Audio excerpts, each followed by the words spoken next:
로마서 8장 오늘 본문의 제일 중요한 선언은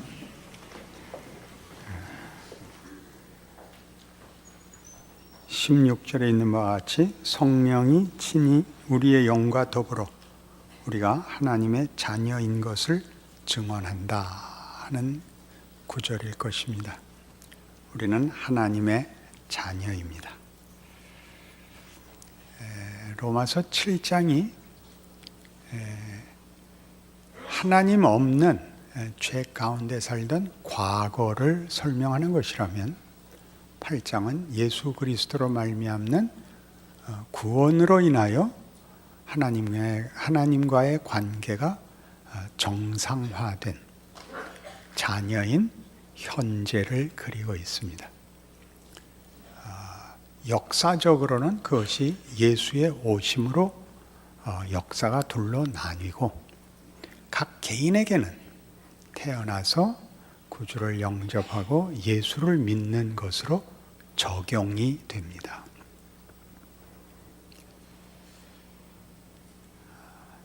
이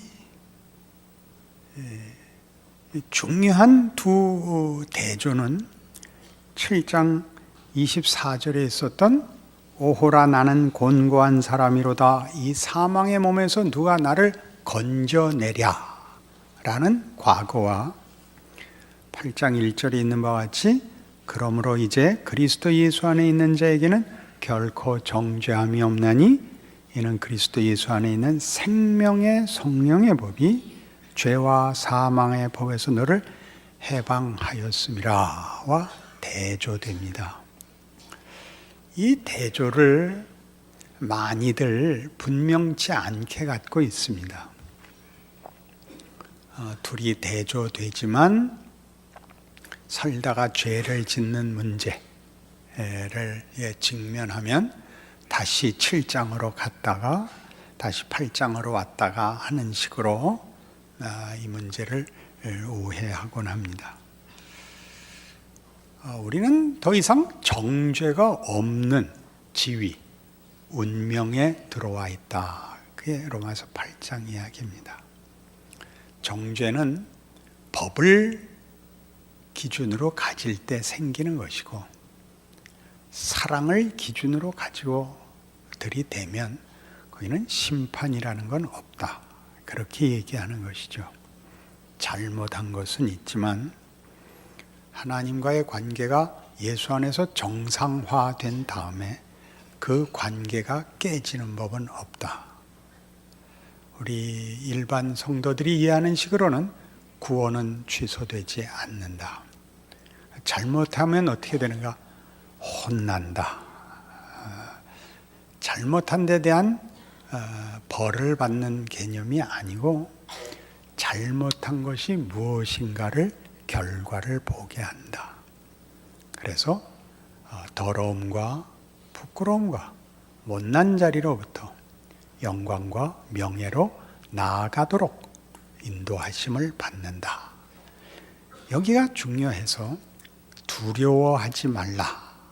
여기 8장 15절에 보듯이 너희는 다시 무서워하는 종의 영을 받지 아니하고 양자의 영을 받았으므로 우리가 아빠, 아버지라고 부르짖느니라.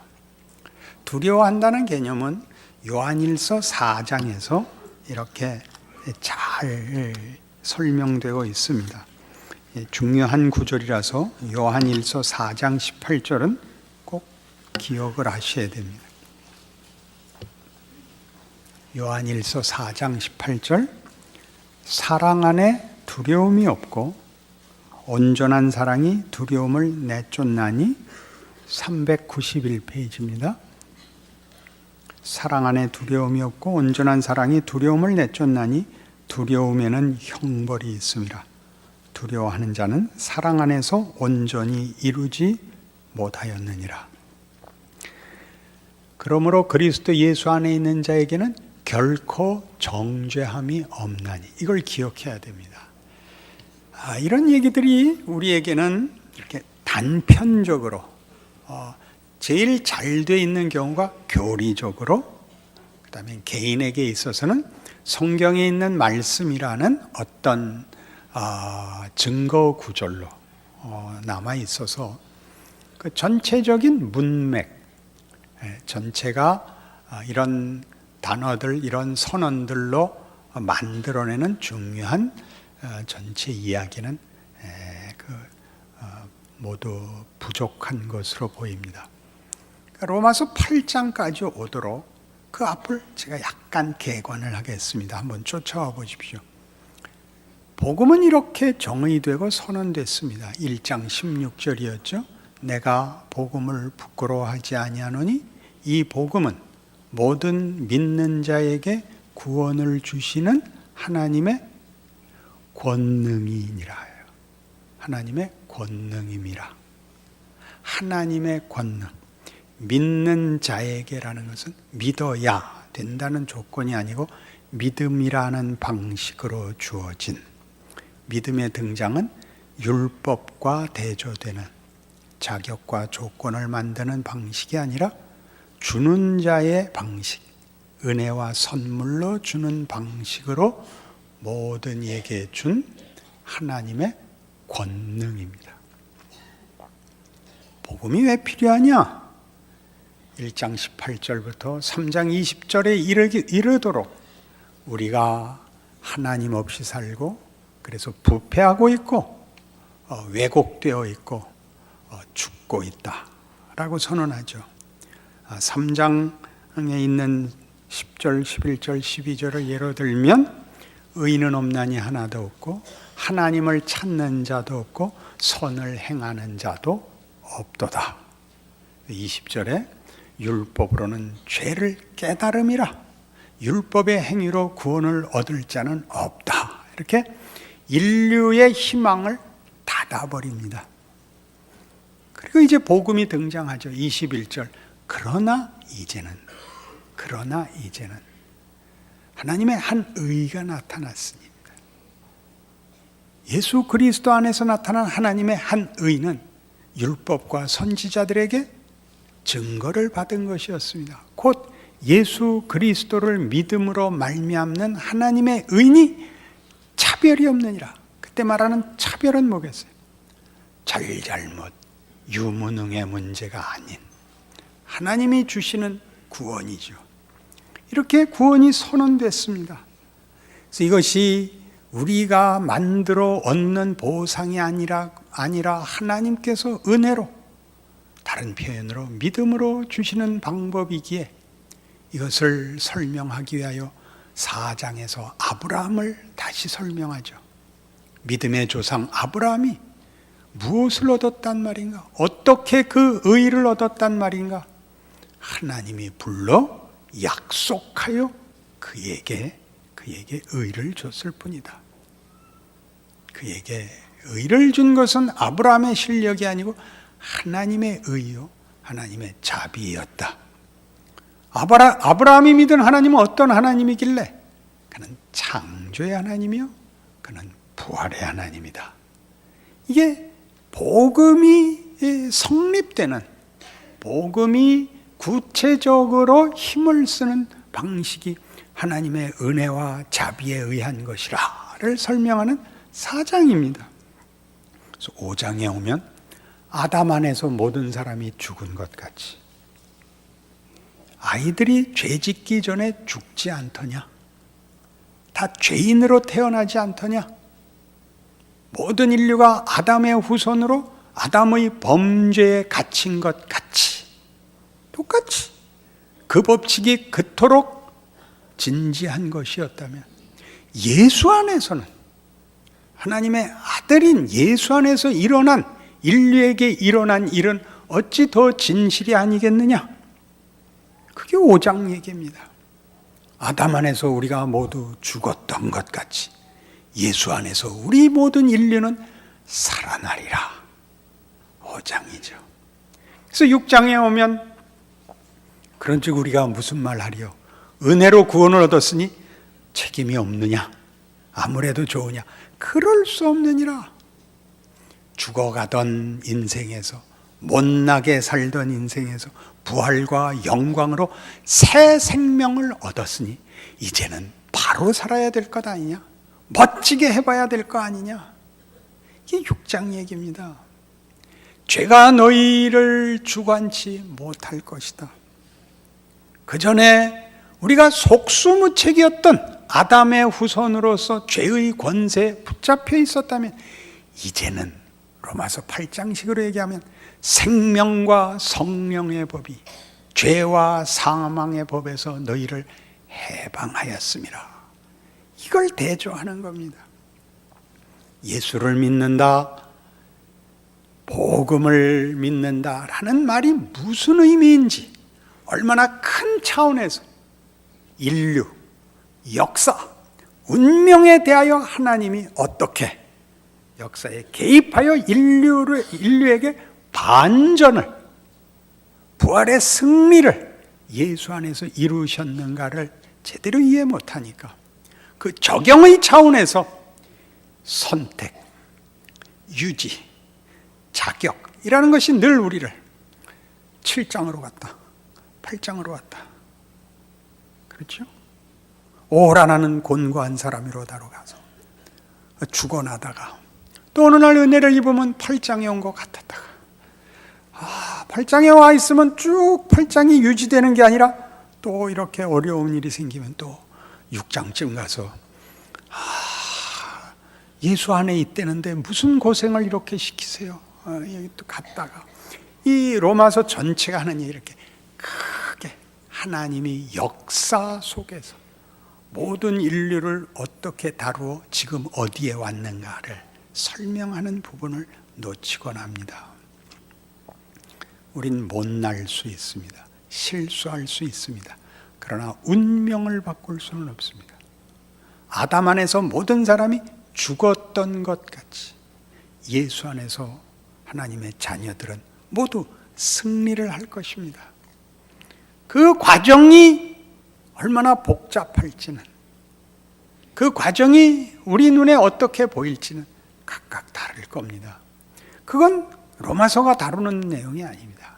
그 과정을 어떻게 진실하게 명예롭게 살아야 하는가 하는 얘기는 다른 데 있고, 로마서가 하고 싶은 말은 이 큰 틀입니다.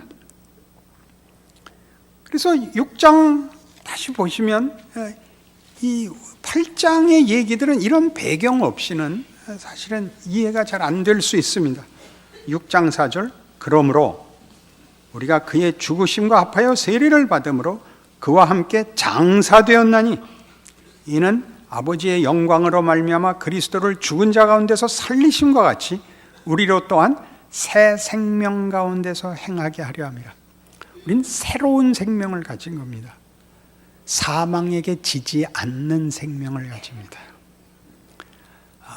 사망이 우리에게 왕노릇하지 못합니다. 그것이 14절입니다. 6장 14절. 죄가 너희를 주장하지 못하리니 이는 너희가 법 아래 있지 아니하고 은혜 아래 있음이라. 사망이 주장하지 못하고 생명이 우리를 주장합니다. 사망이 위협할 것입니다. 유혹할 것입니다. 우리는 아마 여러 번 넘어질 수 있을 것입니다.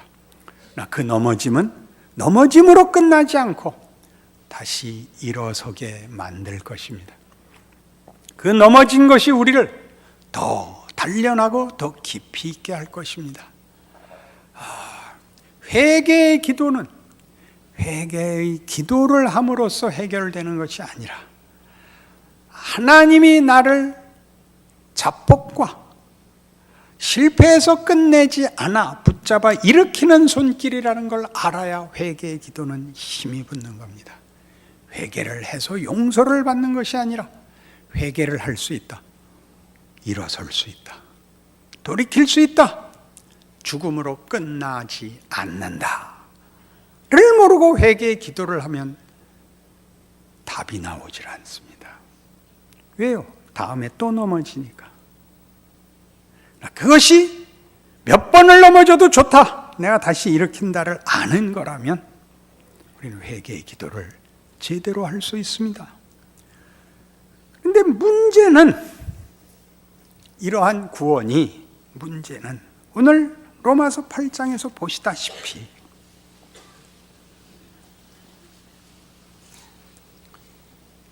8장 17절 자녀이면 또한 상속자 곧 하나님의 상속자요 그리스도와 함께한 상속자니 우리가 그와 함께 영광을 받기 위하여 고난도 함께 받아야 할 것이니라 입니다.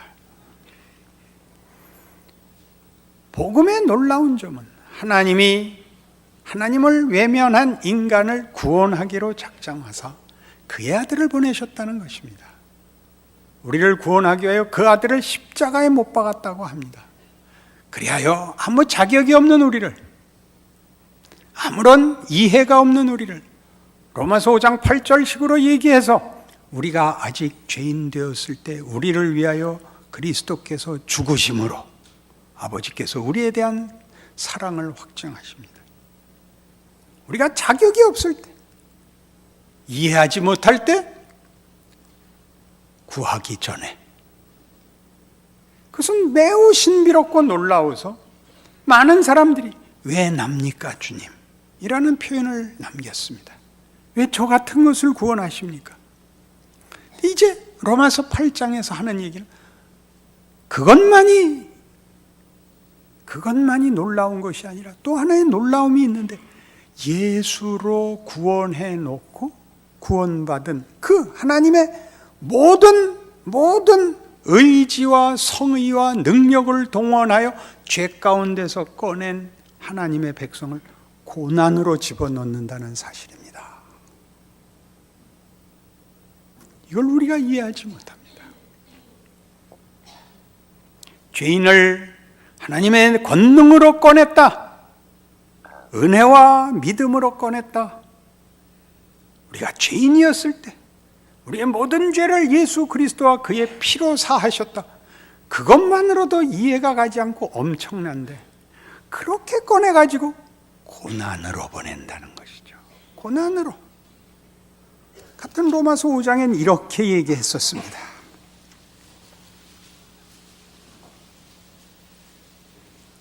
5장 1절 그러므로 우리가 믿음으로 의롭다 하심을 받았으니 우리 주 예수 그리스도로 말미암아 하나님과 화평을 누리자. 또한 그로 말미암아 우리가 믿음으로 서 있는 이 은혜에 들어감을 얻었으며 하나님의 영광을 바라고 즐거워하느니라. 이렇게 끝나야 맞습니다. 그렇죠? 3절이 붙어 있습니다. 다만 이뿐 아니라 우리가 환난 중에도 즐거워하나니 이는 환난은 인내를, 인내는 연단을, 연단은 소망을 이루는 줄 알미로다. 소망이 우리를 부끄럽게 하지 아니함은 우리에게 주신 성령으로 말미암아 하나님의 사랑이 우리 마음에 부은 바 됨이니 우리가 아직 연약할 때 기약대로 그리스도께서 경건하지 않은 자를 위하여 죽으셨도다. 여기가 붙어 있다니까. 우리를 죄와 사망의 자리에서 은혜와 능력으로 불러내신 그 신비로운 하나님의 부르심이 우리를 환난으로 보냅니다. 고난으로 보냅니다. 이것이 우리가 그토록 이해되지 않는 부분입니다. 우리는 오늘 본문에서 보는 바와 같이 다시 보시죠. 로마서 8장 12절 그러므로 형제들아 우리가 빚진 자로 돼 육신에게 줘서 육신대로 살 것이 아니니라. 너희가 육신대로 살면 반드시 죽을 것이로되 영으로서 몸의 행실을 죽이면 살리니 무릇 하나님의 영으로 인도함을 받는 사람은 곧 하나님의 아들이라. 이 영과 육은 뭘까요? 여기서 말하는 것은 무슨 이 보이지 않는 영혼과 이 보이는 이 육체를 얘기하는 것이 아닙니다.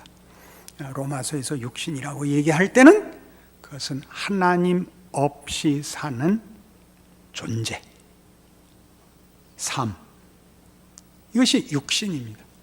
하나님과 긍정적인 관계, 하나님과 화목되어 하나님의 자녀로 존재하고 하나님과의 관계 속에서 사는 인생이 된 것을 영이라고 합니다. 다분히 영이라고 하는 표현 속에는 성령이 임하셨다를 염두에 두고 있습니다.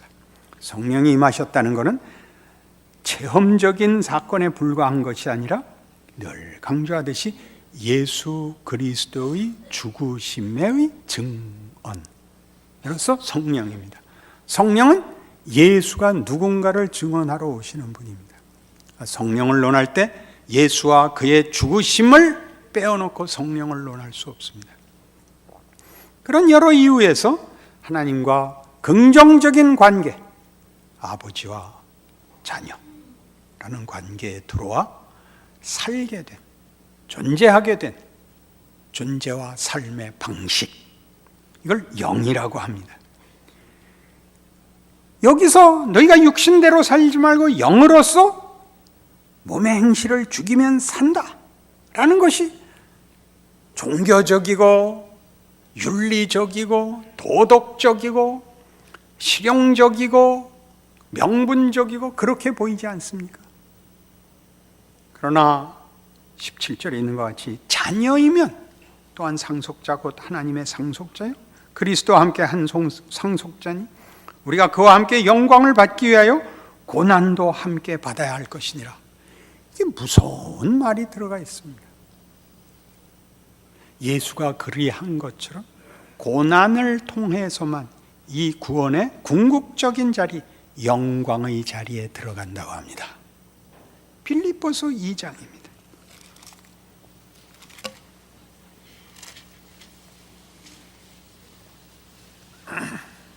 319페이지 빌립보서 2장 1절입니다. 그러므로 그리스도 안에 무슨 권면이나 사랑의 무슨 위로나 성령의 무슨 교제나 긍휼이나 자비가 있거든 마음을 같이하여 같은 사랑을 가지고 뜻을 합하며 한 마음을 품어 아무 일에든지 다툼이나 허용으로 하지 말고 오직 겸손한 마음으로 각각 자기보다 남을 낮게 여기고 각각 자기 일을 돌볼 뿐더러 또한 각각 다른 사람들의 일을 돌아보아 나의 기쁨을 충만하게 하라. 이 구절이 그 다음 너희 안에 이 마음을 품으라 곧 그리스도 예수의 마음이니 근본 하나님의 본체시나 하나님과 동등됨을 취할 것으로 여기지 아니하시고 오히려 자기를 비워 종의 형체를 가지사 사람들의 모양으로 사람들과 같이 되셨고 사람의 모양으로 나타나사 자기를 낮추시고 죽기까지 복종하시고 십자가에 죽으시고 라는 말을 끌어내는 말들입니다. 우리는 이 구절을 쉽게 어떻게 이해할 수 있느냐 하면 너희가 좋은 일 할 때 예수의 마음을 가지고 희생과 겸손으로 하라 그렇게 할 수 있습니다. 그러나 오늘 본문에다가 붙이면 어떤 뜻이 되느냐 하면 너희 안에 하나님의 자녀가 됐기 때문에 일어나는 신앙적인 행위와 마음이 생기거든. 그때 하나님이 그 너희의 선행과 기특한 것 자체가 의미를 가지고 능력을 가지는 게 아니라 그런 기특한 것을 하고 만들고 충만케 하기 위하여 십자가의 길로 인도하신다는 사실을 잊지 마라. 착하고 성실하고 진심이면 자기가 한 거 다 한 거고 상대방이 항복하는 식으로 써먹히지 않는다. 이런 기특한 생각이 들거든. 이거는 과연 하나님의 자녀만이 가질 수 있는 생각인데 하나님은 이 생각을, 이 뜻을 예수에게서 그리한 것처럼 죄인을 구원하기 위하여 왔기 때문에 당하신 십자가의 고난으로 같단다. 그렇게 하는 얘기입니다. 다 진심과 소원을 모아서 온유, 겸손, 사랑을 만들어낸다고 생각하기 때문에 하나님, 내가 무슨 다른 소원이 있겠어요? 주를 위해서 살고 싶어요. 그러니 건강 주세요. 그러니 나한테 기회 주세요. 나한테 돈 주시면 내가 나 위해서 쓰지 않을 거예요. 그 조금 정신 좀 차리게 해주세요. 그러니까 어떻게 갔나 보세요. 그런 기특한 생각, 기특한이라고 말하는 것은 조금 너무 좀 더 깊은 뜻이 있을 텐데 신령한 생각이 들거든. 예외 없이 그걸 이루려면 십자가를 지는 길로 가야만 그 신령한 생각은 구체화된다. 이렇게 각오하셔야 되는 겁니다. 얼마나 다른 얘기인지 이해하시겠습니까? 아무것도 아닌 일을 하는 것이 예수께서 당시에 그랬듯이 역사 속에 예수는 묻혀 있듯이 세상을 창조하고 그를 배신한 자를 구원하러 온 자를 역사가 외면하고 있듯이 우리의 모든 이 신자된 복음이 뭔지를 아는 자들이 무척 외면되어 살아야 하는 인생을 걷는다는 것. 하나님이 조금만 우리 기도할 때마다 지금 저한테 해주시는 우리 목사님 건강하게 될 건강으로 가는 거는 저는 사기라고 보는 거죠. 평안하고 펄펄 뛰고 높아서 그렇게 하는 일이었으면 벌써 천사를 보내서 했죠. 잘 생각해 보세요. 하나님의 일하심이 뭔가? 여러분한테 소원이 일어나거든. 신앙적인 깊은 소원이 생기거든. 어디로 걸어 들어가야 되는지를.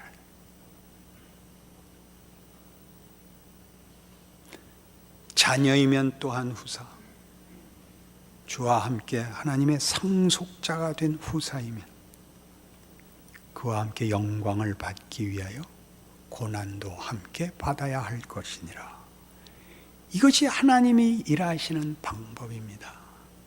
그것은 앞에 있었던 신비, 죄인을 구원하시는 은혜와 능력과 같은 그의 자녀를 고난으로 보내는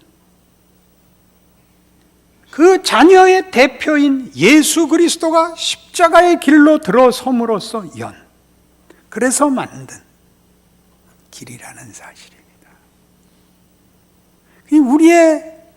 우리의 분함은 어디에 있느냐 하면 욕먹기 싫은 거죠. 예수를 믿는 게 딱 분명하게 세상보다 우월한 지위와 평가를 받아야겠지요. 그게 억울하죠. 그래서 막 뭐라 그러고 무서워합니다. 목사님들은 왜 이렇게 실력이 없는가? 그대로 갖다 지금 저쪽으로 배달해 드릴게요. 예수님은 왜 이렇게 실력이 없으세요? 그 얘기가 됐죠. 왜 나는 이렇게 비참하게 만드셨어요? 하나님은 모든 충만을 예수 안에 담아 세상에 보냈단다. 여기를 모르면 여러분은 기독교를 모르는 것입니다. 여러분의 존재에 아무것도 아닌 것 같은 게 얼마나 큰 것인지를 모르게 됩니다. 부족한 것만 보이고 뺏어와야겠고 나만 못한 사람을 꺾어서 분풀이를 하는 수 외에는 기독교인이라는 진정한 능력과 신비는 그 명예는 자랑은 헤아릴 방법이 없습니다. 그러니 다시 읽으십시오. 기억하십시오. 여러분이 하나님 아버지라고 부르는 기도가 무엇인지를, 예수 이름으로 기도합니다 라는 뜻이 무엇인지를 다시 확인하셔서 이미 준 것, 이미 가진 것, 세상이 빼앗을 수 없는 것, 그것 확인하고 누리십시오. 명예로운 인생인 것을 확인하실 것입니다. 하나님의 가장 큰 능력과 기적이 여러분 자신이요, 여러분의 인생인 것을 아시게 될 것입니다. 그 충만함과 그 넉넉한 감사가 여러분의 인생이고 여러분의 현실이고 여러분에게 준 자리라는 것 기억하시는 오늘의 말씀이기를 바랍니다. 기도하십시다. 하나님 아버지 은혜를 감사합니다. 하나님을 아버지라 부르면 그 이상은 그저 부록에 불과한 것 같습니다. 우리의 손자리, 우리의 형편, 우리의 거부, 불만, 모든 것을 묻고 하나님이 예수 안에서 이루신 하나님의 사랑과 경륜과 복주심과 능력 안에 묵습니다. 하나님이 우리 인생 여기까지 인도하셨고 이 자리까지 오게 하셨고 하나님 알게 하셨고 믿음을 고백하게 하셨으니 이젠 충성하겠습니다. 우리의 형편과 조건을 감수하고 자랑스럽게 예수의 가신 길을 뒤쫓겠습니다. 그 믿음, 담력, 용기, 인내 허락하사 하나님 일하시는 것 우리 생에 마음껏 보게 하여 주시옵소서. 예수님 이름으로 기도합니다.